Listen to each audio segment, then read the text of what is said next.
来继续来看桃园一位卡土机的林头家到花莲帮忙救灾，因为空喙感染引发着败血症，伫个中秋节来过身。结果即摆发现讲，这个头家接受到工会委托来出任务，但是并无另外个国家投保。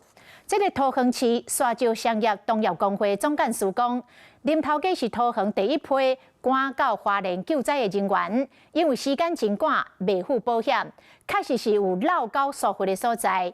伊鞠躬道歉，而且来承诺会尽全力来补贴家属。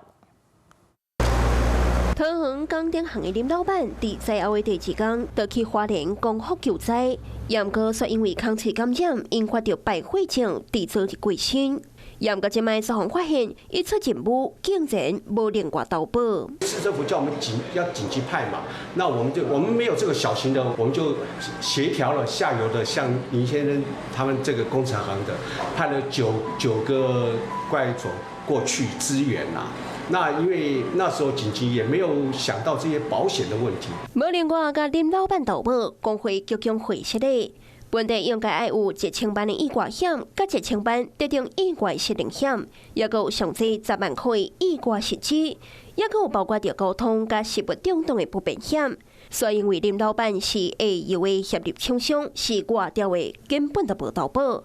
即马得连洪建定是职业灾害，拢真困难。实在的认定大概有2个关键哈，第一个是承揽关系，第一个部分是林老板本身的身份，要再确认说他在这个个案的里面有没有请劳工来共同作业。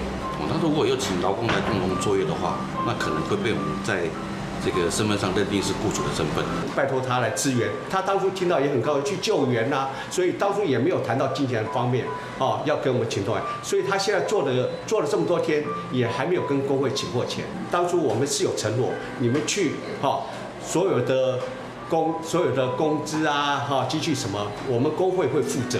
林老板无所谓大爱，感动全台湾。捌和林老板做会救灾期间发文章讲，大家拢咧提醒林老板爱注意头壳顶的铁钉啊，所以伊规工头壳拢是起一平。